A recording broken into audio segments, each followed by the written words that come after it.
Hi, I would like to talk about Things Fall Apart by Chinua Achebe. And in this presentation, I will talk about colonialism and post colonialism, with my main focus being in Things Fall Apart, of course. And then I will characterize the main characters, and then I will talk about the portrayal and discuss how that diverges from other texts we've read um, over this course.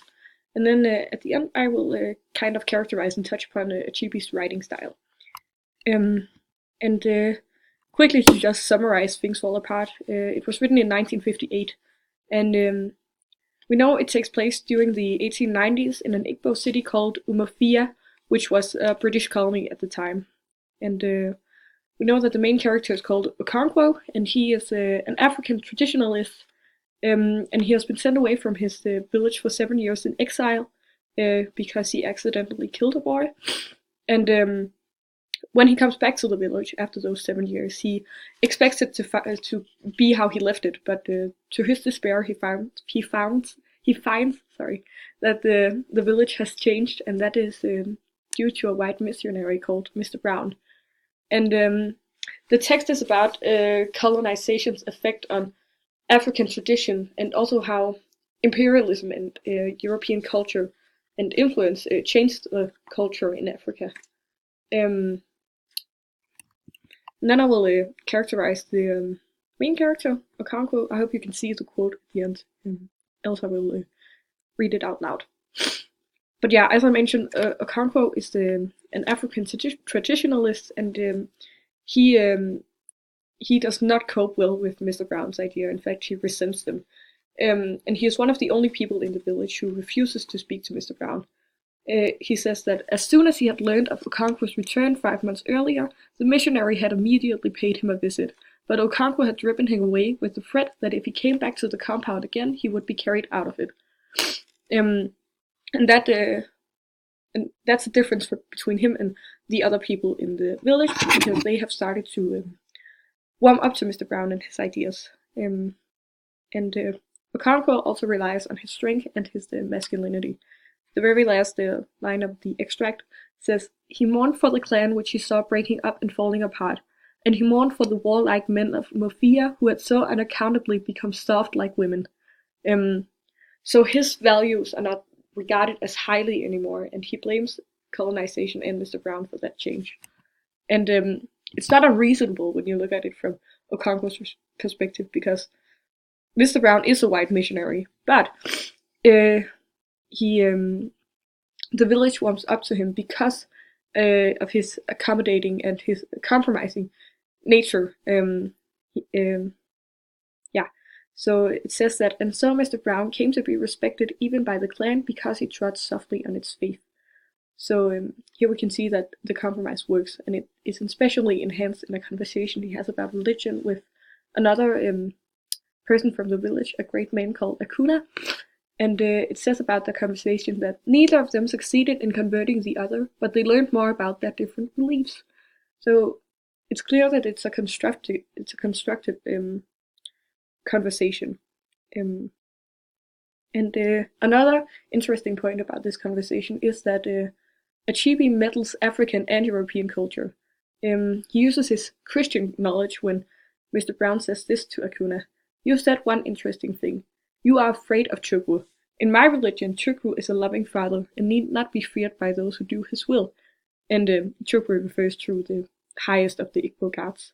And then he uses his Igbo knowledge when he says, but when Akuna counteracts Mr. Brown with this: "But we must fear him when we are not doing his will. And who is to tell his will? It is too great to be known." Um, so yeah. And here I think it's relevant to talk about the three C's, which was commerce, Christianity, and civilization. And this was the motto of British explorer David Livingstone. And you can see that Mr. Brown has taken to these ideals, but instead of thrusting them or forcing them upon this African village, he uses accommodation and compromise, and that helps, and that makes the people in the village warm up to them. So in the end, he persuades them to send both themselves and their kids to school, and they start attending his church services also. And when he has to leave due to an illness, his departure is mourned not only by the village but also by himself. It says, but in the end he had to leave his flock sad and broken. And another interesting thing is that when he leaves, it says it was the first rain of the season that Mr. Brown left for home, and that's interesting because rain usually indicates sadness, um, and this is a very typical portrayal of both a white missionary and an African man in African literature. Um, yeah, because it's showing the culture class in a good way, and it's showing that the characters have depth, and it's not really one of the other, but it's both, and they're both dimensional, and they are both well-rounded characters, and that's diverged from a lot of the other texts we've read over this course. For example, it's not the condescending portrayal we see in Do They Know It's Christmas, where it's a song by Band Aid from 1984. It was like an advocational song, and yeah, it says, "Do they know it's Christmas time at all?" And that's very condescending because Ethiopia, which was the country they primarily targeted, was or is one of the countries in the world with the oldest Christian tradition, so they should know it's Christmas. And they also say at one point, the only water flowing is the bitter sting of tears, and that creates this dystopian and ultimately false narrative about Africa. And there is this thing called white savior complex, which derives from Rudyard Kipling's poem White Man's Burden from 1899. And it describes a non-white person, or sorry, a white person helping a non-white person, ultimately for the white person's own benefit. And I've just taken out that extract from White Man's Burden. It says, "Take up the white man's burden, the savage wars of peace, fill full the mouth of famine, and bid the sickness cease." And here we see that this man sees it as a burden, but he just has to do it because no one else is able to.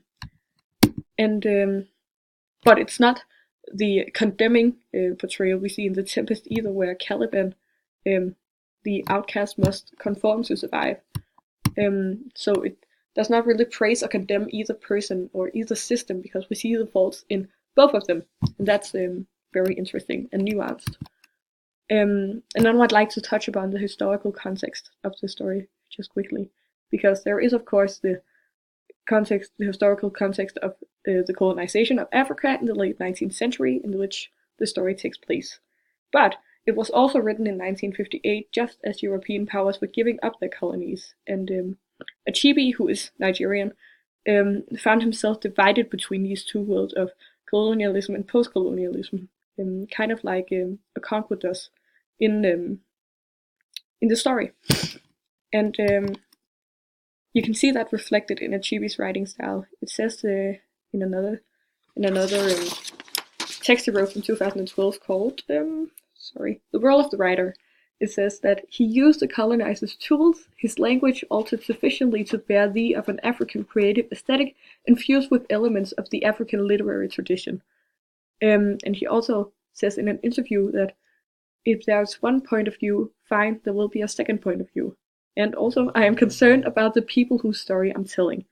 And you can see how he used the colonizer's tools in the conversation about religion, and you can also see how he values showcasing an honest point of view, because it's not just Okonkwo and it's not just Mr. Brown, it's both of them, and that creates this honest portrayal that is showcased in the text.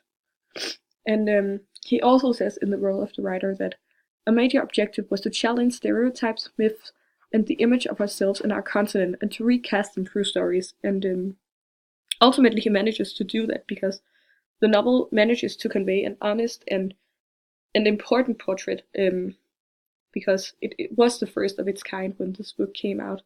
And it gives a new perception of to mostly European people about Africa. And Achebe, as Achebe says himself, look at Africa as a continent of people, just people. They are not devils, they are not angels, they are just people.